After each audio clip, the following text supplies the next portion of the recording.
नमस्कार, हमर छत्तीसगढ़ देख रहे हैं आप और मैं हूं आपके साथ ज्योति। सरगुजा में आंगनबाड़ी कार्यकर्ता सहायिकाओं ने अपनी मांगों को लेकर के मोर्चा खोल दिया है और सहायिकाएं जिला कलेक्ट्रेट पहुंची। वहां पर क्या कुछ हुआ, हमारे इस रिपोर्ट में देखिए।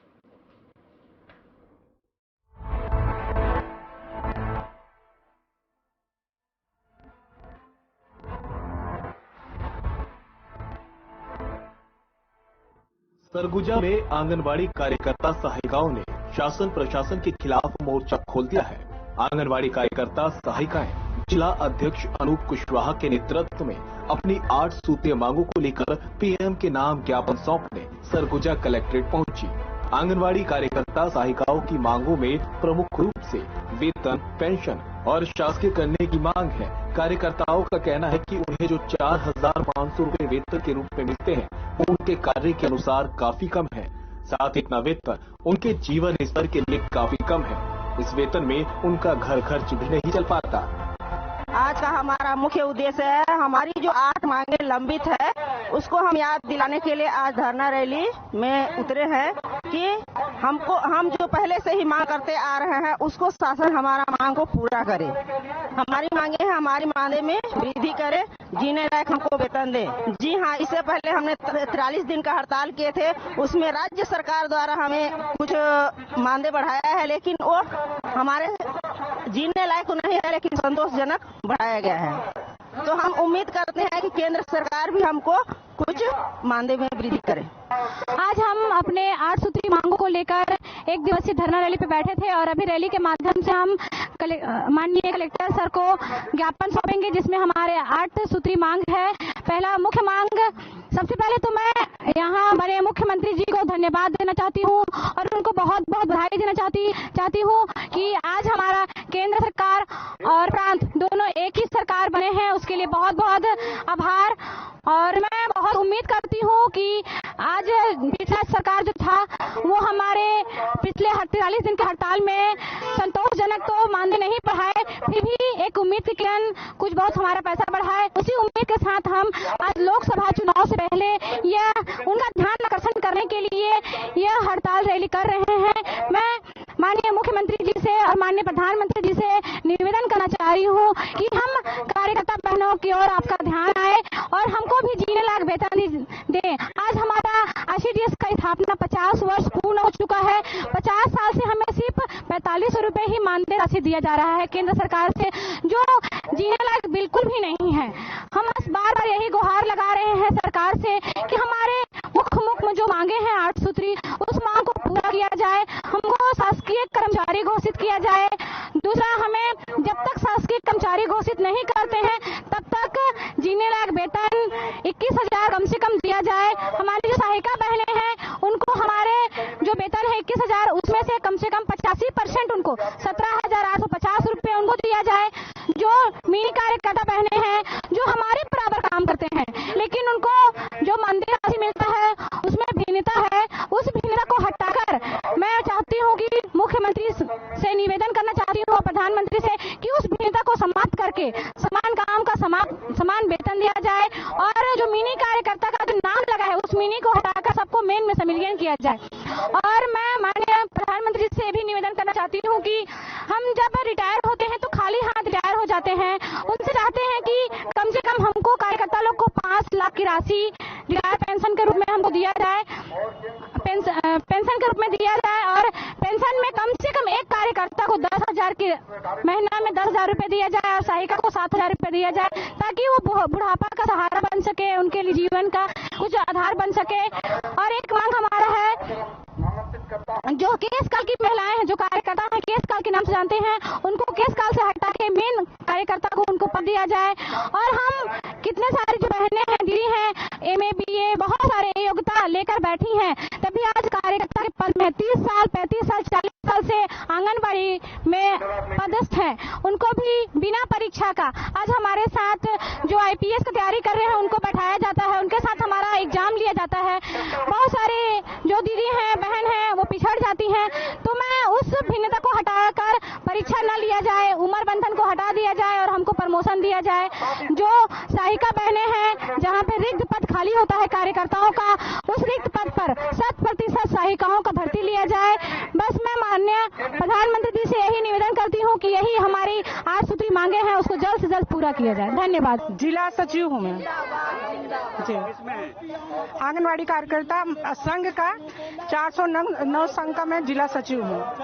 हमारी मुद्दा है, मेन मुद्दा तो हमारी मान देना, जो इतना कम केंद्र सरकार दे रही है, जो कि 9 साल पहले जो माननीय नरेंद्र मोदी इस मेन मुख्यमंत्री प्रधानमंत्री बनने से पहले बोले थे कि हम नीचे आंगनवाड़ी कार्यकर्ताओं बहनों को हम उनका मतलब जीने लायक सम्मान मान देंगे। 4,500 में आज क्या होता है, माननीय मुख्यमंत्री का जो कुत्ता है ना, वो भी बिस्कुट खाता होगा 20,000 का, और हम लोग तो उससे भी बेहतर जिंदगी जी रहे हैं। 9 साल हो गए माननीय प्रधानमंत्री से, तो मैं निवेदन करूंगी, वो फिर से लोकसभा चुनाव है, तो हम सभी बहनों का मांग है कि हम लोग को सम्मानजनक वेतन दे। 30,000 रुपया हम लोग को सम्मानजनक मान दे दें। मिनी आंगनबाड़ी को मेन आंगनबाड़ी बनाएं। हम लोग को पेंशन भी दें और नियमितीकरण हम लोग को करें। जी, हम लोग का लड़ाई लड़ते आ रहे हैं और हर साल हम लोग लड़ते हैं और बोलते हैं, और वो आके हम लोग को आश्वासन देते हैं। माननीय प्रधानमंत्री जी हम लोग को 9 साल पहले बोले थे कि हम जैसे सरकार में आते हैं, हमारी कार्यकर्ताओं बहनों आशा कर्मचारी को हम सबसे ऊपर रखेंगे। और आज भी हम लोग जब एक विवाहित महिला आती है, वहां से लेके गर्भवती होती है, उस गर्भवती महिला का पूरा काम करते हुए उस बच्चे का शादी तक कराते हैं, फिर भी हम लोग को एकदम नीचे ग्रेड पे रखा गया है। आंगनबाड़ी कार्यकर्ता सहायिकाओं को कलेक्टर तो अनुपस्थित मिले, जिसके चलते उन्होंने अंबिकापुर एसडीएम प्रदेश सिंह को अपना ज्ञापन सौंपा। ज्ञापन तो ले लिया गया है, लेकिन देखने वाली बात अब ये होगी कि इस ज्ञापन पर क्या कुछ कार्रवाई होती है, और अगर होती भी है तो कब तक। Bureau report.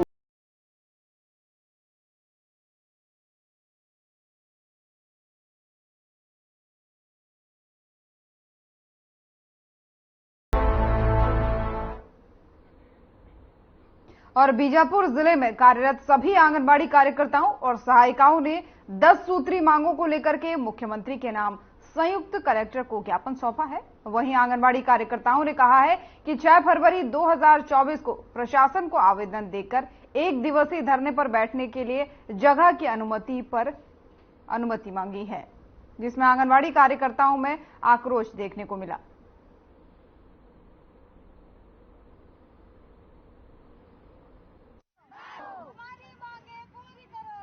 देखिए सर, हमने ये वक्त इसलिए चुना है क्योंकि हम तो काम करते हैं सर। ऐसा कौन सा काम है जिसको आंगनबाड़ी कार्यकर्ता नहीं करती। हर तरह के कामों को हमसे लिया जाता है, कभी पल्स पोलियो, कभी कृमि दिवस, कभी शिशु संरक्षण। ऐसा कौन सा काम है जो हम नहीं कर पा रहे हैं, बताइए। अब आ गया महतारी वंदन में हम रात के 2-2 बजे रात तक एंट्री कर रहे हैं सर। लेकिन हम चाहते हैं सरकार से कि हम और बेहतर काम भी कर सकें। हमको कम से कम हमारे मानदेय में तो थोड़ा वृद्धि कर दें। हमको थोड़ा सा, हमारे परिवार में कोई है हमारे बाद, तो उनको अनुकंपा नियुक्ति दे दें। हम छोटा मांग रखे हैं सर उनसे। बस हम चाहते हैं, केंद्र के कर्मचारी हैं हम, केंद्र के कर्मचारी है, लेकिन हमको वहाँ से हमको मिलता कितना है, मात्र 4,500 रुपए मिलता है। 4,500 में हम कितनी केंद्रीय योजनाओं को हम हितग्राहियों तक पहुँचाते हैं। हम ये चाह रहे हैं सरकार से कि हमारी मांगों को सुन ले। वो जैसे वो इतने सारे काम कर रहे हैं, इतने महान व्यक्ति हैं, इतने बड़े बड़े कार्य को कर रहे हैं, तो हम महिलाओं के लिए भी तो छोटा सा कार्य कर दें, कम से कम हमारा मानदेय को बढ़ा दें। हम चाहते हैं, ज्यादा का मांग तो हम नहीं कर रहे हैं, 21,000 मानदेय कर दें और हमको केंद्रीय कर्मचारी का दर्जा दे दे। राज्य बोलता है तुम केंद्र के हो, केंद्र बोलता है तुम राज्य के हो। अब हमको 2 पार्ट में रख के पीस रहे हैं कि हमको ये भी नहीं पता कि हम राज्य के हैं कि केंद्र के हैं। तो हम जानना चाहते हैं, आपके हैं, आप बोलते हो कि हम आपके कर्मचारी हैं, तो ठीक है, हम आपके कर्मचारी हैं, तो हमको उस हिसाब से मुआवजा भी तो दें जितना हमसे मेहनत लेते हैं। इस वजह से हम 6 तारीख को आवेदन लगाए थे कि आज 16 तारीख की जो हमारी हड़ताल थी, ये पूरे केंद्र लेवल पर चल रहा है। ये हड़ताल केंद्र लेवल पर है, हर जिले में, हर राज्य में हो रहा है। तो इसके लिए हम लगाए थे, लेकिन एसडीएम महोदय ने हमको अनुमति नहीं दिया पंडाल का, जिसकी वजह से हम बाकी कार्यकर्ताओं को रोक लिए कि मत आओ यहाँ, क्योंकि 2000 से ज्यादा की संख्या है हमारी जिले में, तो उनको रोक लिए। अब जिन तक संपर्क नहीं हो पाया वो कार्यकर्ताएं आ चुकी हैं यहाँ, तो अब आए हैं, तो अब हम ज्ञापन सौंप के ही जाएंगे कलेक्टर महोदय को प्रधानमंत्री जी के नाम से हम ज्ञापन छोड़ने आए हुए हैं और हम चाहते हैं कि हमारी मांगों को सहानुभूति पूर्वक वो मान ले। नहीं मानेंगे तो फिर आगे फिर देखेंगे, फिर आगे और लड़ाई है। और बीजेपी प्रदेश कार्यालय कुशाभाऊ ठाकरे परिसर में मुख्यमंत्री विष्णुदेव साय और प्रदेश भाजपा अध्यक्ष किरण सिंह देव की उपस्थिति में पूर्व विधायक प्रमोद शर्मा, विधान मिश्रा समेत राजनीतिक और सामाजिक क्षेत्र के लोगों ने बीजेपी की सदस्यता ग्रहण की, जिस पर मुख्यमंत्री विष्णुदेव साय ने कहा कि बीजेपी की रीति नीति से प्रभावित होकर सैकड़ों की संख्या में शामिल हुए सभी साथियों का मैं स्वागत करता हूं। आपने अच्छा किया जो बीजेपी में आ गए। बीजेपी विश्व की सबसे बड़ी पार्टी है और बीजेपी पार्टी में लोकतंत्र है। वहीं भाजपा प्रदेश अध्यक्ष एवं विधायक किरण सिंह देव ने कहा कि भाजपा में शामिल होने वाले सभी साथियों का बहुत स्वागत करता हूं। भाजपा की नीति राष्ट्र सर्वोपरि की नीति है। पिछले 10 वर्षों में पीएम मोदी के प्रयासों से ये लगता है कि भारत फिर से विश्व गुरु बनेगा।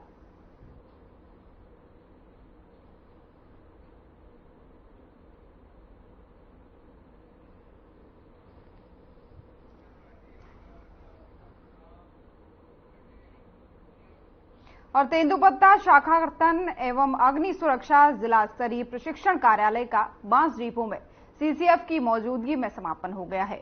एक दिवसीय कार्यशाला में जिले के फंड मुंशी और हितग्राहियों ने बड़ी संख्या में महिलाओं के साथ पुरुष भी शामिल हुए। इस दौरान आपको बता दें कि जिले के डीएफओ, रेंजर और अन्य कर्मचारी भी मौजूद रहे।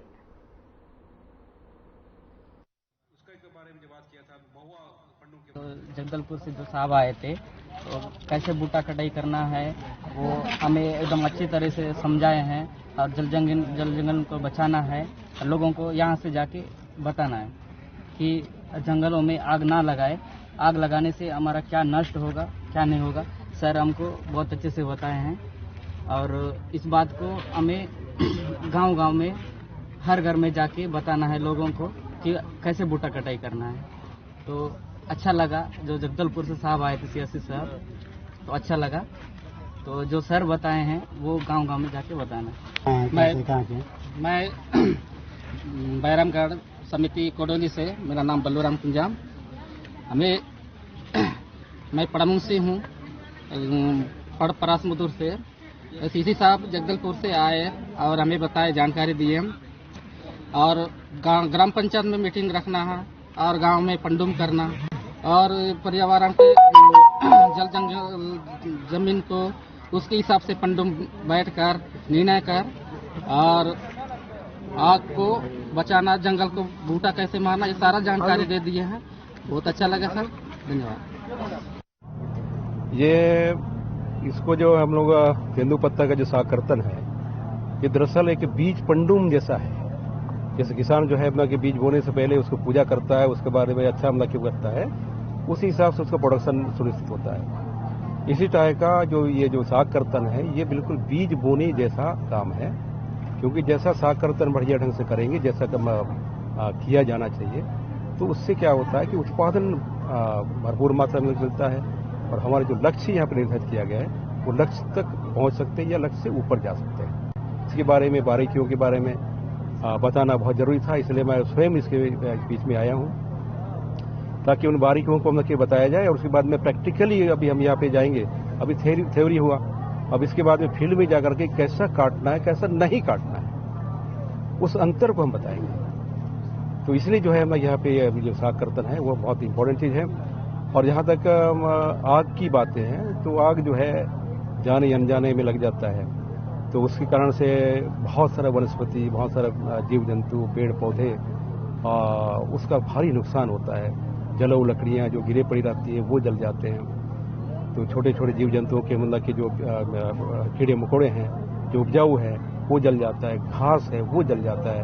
घास जो है उसके जलने के कारण से उसका बीज भी जल जाता है। साथ ही जो हमारे जो ग्रामीण लोगों के मवेशियाँ हैं, उसके लिए भरपूर मात्रा में चारा मिलना चाहिए था, वो नहीं मिल पाता है। और इसके कारण से सबसे ज़्यादा बड़ा नुकसान जो होता है वो हमारे जो जल स्रोत हैं वहाँ पे, क्योंकि मिट्टी जलने के कारण से, वनस्पति नहीं होने के कारण से मिट्टी नंगी हो जाती है और सीधे वर्षा के जो के बूंदे हैं सीधा धरती पड़ते हैं और बूंदों के कारण से जमीन की सतह डैमेज हो जाता है और साथ साथ में बह के चला जाता है और जल स्रोतों में जाकर के रेत भर जाता है, जिस कारण से आज बाढ़ की हालातें बन जाती हैं और पानी का जो स्रोत है, पानी का जो लेवल है वो नुकसान हो जाता है।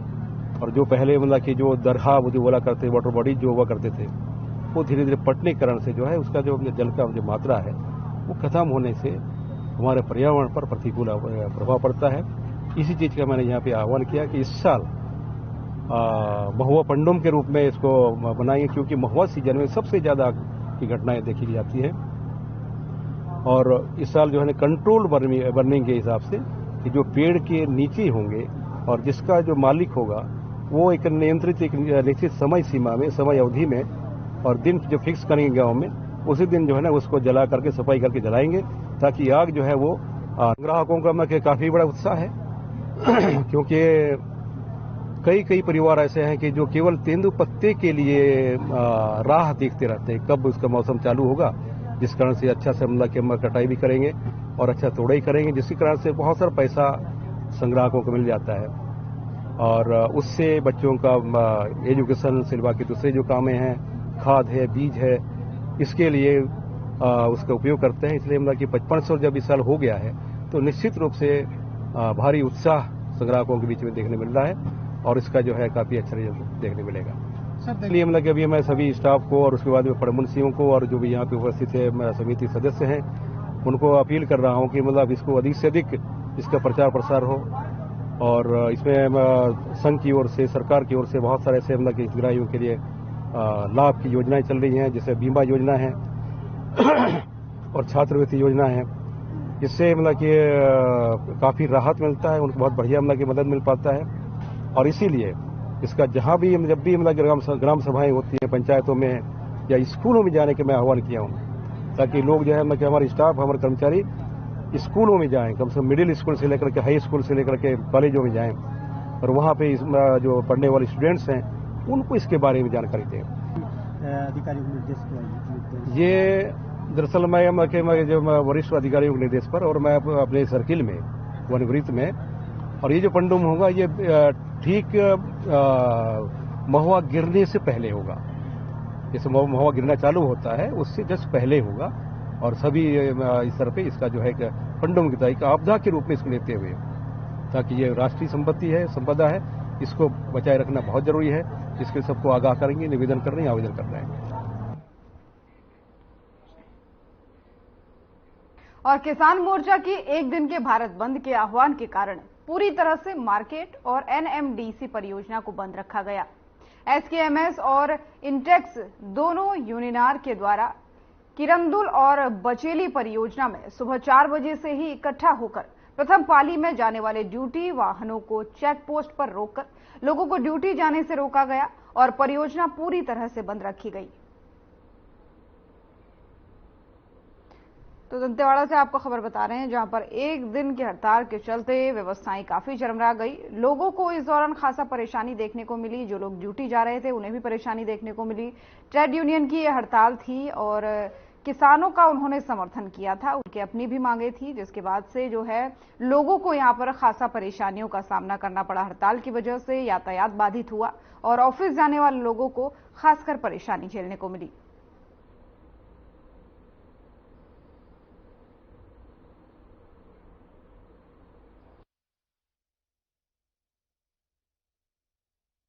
का एक दिवसीय जो बंद है, पूरे देश में जितने भी औद्योगिक संस्थान हैं सब में बंद किया जा रहा है। साथ ही साथ ग्रामीण क्षेत्रों में जो किसान लोग रहते हैं उनकी भी समस्याएं हैं, उसको लेके पूरे देश में आज एक दिवसीय बंद किया जा रहा है।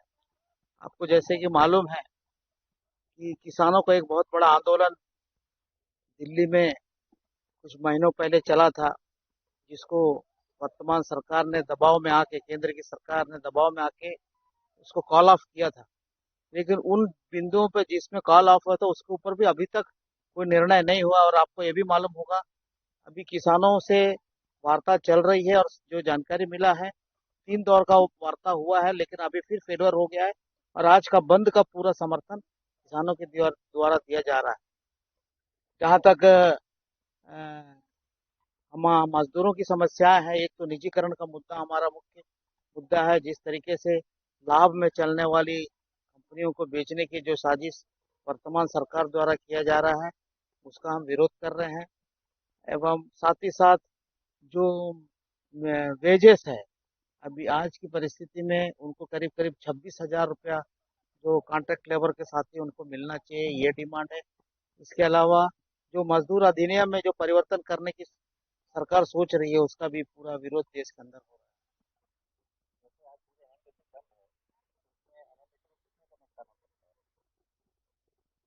अब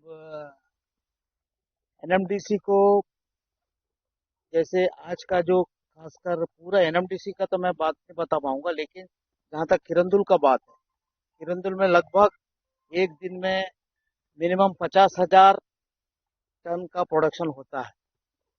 तो उसके हिसाब से बहुत मतलब काफी नुकसान होता है, करोड़ों का नुकसान है ये। इसी प्रकार पूरे एनएमडीसी में अगर आप देखोगे, एनएमडीसी का अभी तक का जो इस साल का प्रोडक्शन है बहुत अच्छा चल रहा है, लेकिन एक दिन के कारण काफी इस प्रभावित करेगा हमारा जो प्रोडक्शन है। बंद रहेगा आज रात को, मतलब 24 घंटे का बंद है ये। रात को तीनों शिफ्ट का बंद रहेगा, 24 घंटे का बंद। इसे पूछ लीजिए। तो दंतेवाड़ा से आपको खबर बता रहे हैं, जहां पर ट्रेड यूनियन की हड़ताल हुई और इस हड़ताल में एक दिवसीय हड़ताल थी। 16 फरवरी को ये हड़ताल की गई। किसानों का भी इसमें समर्थन किया गया, जो किसानों की मांगे हैं उसको लेकर भी समर्थन दिया गया। लेकिन इस हड़ताल के कारण आमजन को कहीं ना कहीं परेशानी झेलनी पड़ी। ऑफिस जाने वालों को दिक्कतों का सामना करना पड़ा, यातायात जो है बाधित हुआ। और इस दौरान की तस्वीरें भी आपको दिखा रहे हैं। तो ट्रेड यूनियन की हड़ताल थी, जिसके कारण लोगों को खासा परेशानियों का सामना करना पड़ा।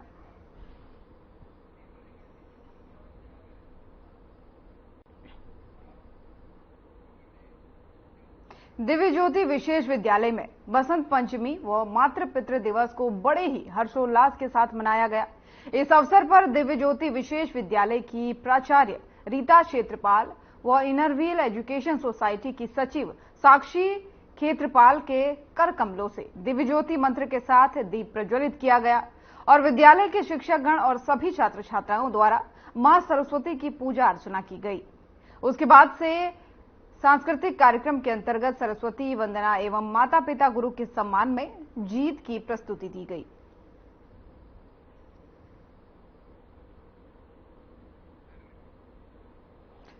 तो कोरबा से आपको खबर बता रहे हैं, जहां पर दिव्य ज्योति स्कूल में जो है बसंत पंचमी के अवसर पर पूजा अर्चना की गई। दीप प्रज्वलित करके इस दिवस को हर्षोल्लास के साथ मनाया गया। दिव्य ज्योति मंत्र के साथ ही स्कूल में जो है सरस्वती वंदना की गई और माता पिता सम्मान दिवस भी इस दिन मनाया गया, जिस बीच जो है छात्रों में काफी उत्साह दिखा। सांस्कृतिक प्रस्तुतियां भी छात्रों ने दी। तस्वीरें आपको दिखा रहे हैं कार्यक्रम के दौरान की, जिसमें आप देख सकते हैं सरस्वती मां के चलचित्र पर जो है फूल चढ़ाए गए, पूजा अर्चना की गई, दीप प्रज्वलित किया गया। वहीं छात्र छात्राओं ने सरस्वती वंदना भी गाई। तो काफी हर्षोल्लास के साथ ये दिवस मनाया गया। दिव्य ज्योति विशेष विद्यालय में एक कार्यक्रम हुआ, जहां पर छात्र छात्राओं के साथ ही लोगों के जो बच्चे थे, जो स्टूडेंट थे, उनके परिजन भी शामिल हुए। हमारे छत्तीसगढ़ देख रहे थे आप। बुलेटिन में फिलहाल इतना ही। नमस्कार।